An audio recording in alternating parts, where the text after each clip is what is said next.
Meiosis 1 में हमारे पास सबसे पहले आएगा प्रोफेज 1। अब हम इसको इसी तरह नेम देते जाएंगे, प्रोफेज 1, मेटाफेज 1, एनाफेज 1। क्यों? क्योंकि ये मियोसिस 1 के आगे से डिवीजन है। जब हम मियोसिस 2 को पढ़ेंगे तो हम उसकी फेजेस को नंबरिंग देते जाएंगे, प्रोफेज 2, मेटाफेज 2, उसी के हिसाब से। जो प्रोफेज 1 है हमारे पास मियोसिस 1 का, ये हमारे पास लॉन्गेस्ट फेज है, यानी कि ये सबसे लंबा फेज आप इसको कह सकते हैं, काफी टाइम कंज्यूमिंग है, जिसमें कि प्रोफेज 1 भी जो है वो फर्दर सब स्टेजेस में डिवाइडेड है, जिसकी फर्स्ट स्टेज का नेम है लेप्टोटीन। लेप्टोटीन में क्या होता है? लेप्टोटीन में हमारे पास जो होमोलोगस पेयर ऑफ क्रोमोसोम्स है वो एक दूसरे के करीब आ जाते हैं। Homologous pair of chromosomes come closer together. Homologous pair of chromosome मैं आपको पहले भी बता चुकी हूँ कि ये ऐसे क्रोमोसोम होते हैं जिनका जो एक क्रोमोसोम है फादर की साइड से आता है और एक क्रोमोसोम मदर की साइड से आता है, तो हम उसको बोल देते हैं, इस पेयर को हम बोलते हैं होमोलोगस पेयर ऑफ क्रोमोसोम। ये सिमिलर होते हैं, एक जैसे होते हैं, but not necessarily identical. Not necessarily identical का मतलब है कि ये एक जैसे तो होंगे, लेकिन ये जरूरी नहीं है कि इसके ऊपर या इसके अंदर जो जीन्स हैं वो भी सेम हो, वो डिफरेंट हो सकती हैं। फॉर एग्जाम्पल अगर आप देखें तो फादर का आई कलर और है, मदर का और है, तो ये जो है वो जीन्स जो है वो बेसिकली इस पे डिफरेंस होते हैं, इसका मतलब ये है। नेक्स्ट हमारे पास प्रोफेज 1 की ही स्टेज है सेकंड, जिसको हम नाम देते हैं जाइगोटीन का। जाइगोटीन में क्या होता है? बेसिकली हमारे पास साइनेप्सिस का प्रोसेस होता है। साइनेप्सिस हम किसे कहते हैं कि जो होमोलोगस क्रोमोसोम लेप्टोटीन में एक दूसरे के करीब आए थे, अब यहाँ पर आकर जाइगोटीन में इन होमोलोगस पेयर ऑफ क्रोमोसोम्स की पेयरिंग हो जाएगी, जिसको कि हम साइनेप्सिस का नाम देते हैं। तो जाइगोटीन में हमारे पास क्या इंपॉर्टेंट स्टेप होता है? साइनेप्सिस। थर्ड जो हमारे पास सब स्टेज है प्रोफेज 1 की, उसका नेम है पैकेटिंग। पैकेटिंग में हमारे पास बहुत इंपॉर्टेंट प्रोसेस होगा, जिसको कि हम बोलते हैं क्रॉसिंग ओवर। क्रॉसिंग ओवर एक बहुत इंपॉर्टेंट प्रोसेस है, इसी के थ्रू जो डिफरेंट वेरिएशंस और डिफरेंट चेंजेस आती हैं फर्दर जनरेशन में, वो बेसिकली हमारे पास क्रॉसिंग ओवर की वजह से ही आती हैं, जो कि हमारे पास किस स्टेज में होता है ये आपको याद रखना भी जरूरी है। MCQs objective point of view से बहुत इंपॉर्टेंट है कि हमारे पास पैकेटिंग प्रोफेज 1 की जो आगे सब स्टेज पैकेटिंग है उसमें क्रॉसिंग ओवर का प्रोसेस होता है।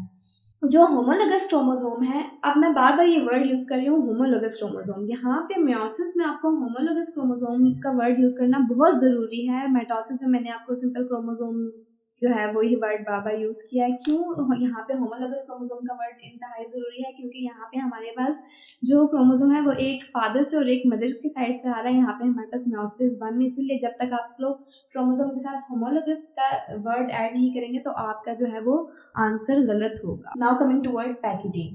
पैकेटिंग में हमारे पास क्रॉसिंग ओवर का प्रोसेस होगा। क्रॉसिंग ओवर क्या होती है हमारे पास, यानी कि जो होमोलोगस क्रोमोसोम है वो आपस में सेगमेंट्स जो है वो एक दूसरे के साथ एक्सचेंज करेंगे, और ये क्रोमोसोम होमोलोगस क्रोमोसोम जहाँ पे सेगमेंट्स को एक्सचेंज करेंगे, अपनी जो इन्फॉर्मेशन जो भी है उसको जेनेटिक इन्फॉर्मेशन को जहाँ पे एक्सचेंज करेंगे, तो उस पॉइंट को जहाँ पे ये क्रॉस या एक्स या वी शेप का स्ट्रक्चर बनेगा उसको हम बोलते हैं क्लाज्मेटा, यानी कि क्लाज्मेटा फॉर्मेशन भी हमारे पास होगी। नेक्स्ट हमारे पास फेज है डिप्लोडीन। डिप्लोडीन में हमारे पास क्या होगा कि जो होमोलोगस क्रोमोसोम है वो एक दूसरे से दूर होना शुरू हो जाएंगे। पैकेटिन में उन्होंने सेगमेंट्स एक्सचेंज करना जो है वो शुरू किया, क्रॉसिंग ओवर यानी कि होगी। अब डिप्लोडीन में आके ये जो होमोलोगस क्रोमोसोम है वो एक दूसरे से सेपरेट होना शुरू हो जाएंगे। Now coming towards last sub-stage of prophase 1, diakinesis. Diakinesis में हमारे पास जो homologous chromosomes हैं वो fully separate हो जाएंगे।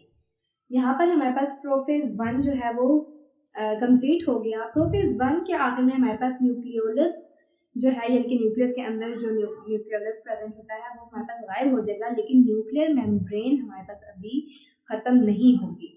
इसके बाद हमारे पास शुरू होगा नेक्स्ट फेज, जिसे हम कहेंगे मेटाफेज 1। यहाँ पर हमारे पास जो न्यूक्लियर मेम्ब्रेन है, जो कि सेल के अंदर न्यूक्लियर मेम्ब्रेन थी जिसके अंदर पहले ये क्रोमोसोम मौजूद थे, वो अब खत्म हो जाएगी। मेटाफेज 1 में न्यूक्लियर मेम्ब्रेन डैमेजेस, मतलब वो खत्म हो जाएगी। और एक और जो काम होगा वो इक्वेटोरियल प्लेट विल फॉर्म, यानी कि जो क्रोमोसोम्स हैं होमोलोगस क्रोमोसोम्स, ये सारे हमारे पास सेंटर में आके लाइन अप होकर एक प्लेट फॉर्म करेंगे जिसको हम बोलते हैं इक्वेटोरियल प्लेट। नेक्स्ट हमारे पास है एनाफेज 1। एनाफेज 1 में हमारे पास क्या होगी कि कॉन्ट्रैक्शन ऑफ स्पिंडल फाइबर्स। ये जो हमारे पास स्पिंडल फाइबर्स हैं जो सेंट्रियोल से निकल रहे हैं, ये कॉन्ट्रैक्ट करना शुरू हो जाएंगे और क्रोमोसोम्स को पुल करना शुरू कर देंगे, यानी कि पुलिंग ऑफ क्रोमोसोम हमारे पास एनाफेज 1 में होगी। फोर्थ हमारे पास है टीलोफेज। सॉरी मैं यहाँ पे टीलोफेज 1 लिखना भूल गई हूँ। टेलोफेज 1 में हमारे पास न्यूक्लियर मेम्ब्रेन जो है वो दोबारा बन जाएगी, nuclear membrane will form and nucleus will divide, और न्यूक्लियस जो है वो हमारे पास डिवाइड हो जाएगा, यानी कि कैरियोकाइनेसिस हमारे पास कंप्लीट हो जाएगी। हमारे पास जो क्रोमोसोम जहाँ पे इनकी कॉन्ट्रैक्शन हुई थी एनाफेज में, अब उनके गेट क्या होगा, जब वो कॉन्ट्रैक्ट हो जाएगी तो फिर उनके गेट न्यूक्लियर मेम्ब्रेन जो है वो दोबारा बन जाएगी टेलोफेज 1 में हमारे पास। और पहले जो सिंगल न्यूक्लियस था पेरेंट सेल में, जब हम स्टार्ट में प्रोफेज 1 में हम देख रहे थे, लेकिन अब जहाँ पे आप देखेंगे तो ये 2 न्यूक्लियर मेम्ब्रेन बन गई, इनके पास न्यूक्लियस जो है वो 2 में डिवाइड हो चुका है। देन इन सब के बाद हमारे पास होगी साइटोकाइनेसिस। जिस तरह माइटोसिस में पहले कैरियोकाइनेसिस फिर साइटोकाइनेसिस हुई थी, यानी कि साइटोप्लाज्म फिर डिवाइड होता था न्यूक्लियस के बाद, इसी तरह यहाँ पे भी हमारे पास मेयोसिस 1 में कैरियोकाइनेसिस, जब न्यूक्लियस डिवाइड हो गया फुली, उसके बाद साइटोकाइनेसिस होगी, then cytoplasm division will occur. अब उसके नतीजे में क्या होगा हमारे पास, जिनके अंदर का जो साइटोप्लाज्म जब डिवाइड हो जाएगा तो ये हमारे पास 2 अलग सेल्स बन जाएंगे, जिनको कि हम डॉटर सेल्स बोलेंगे।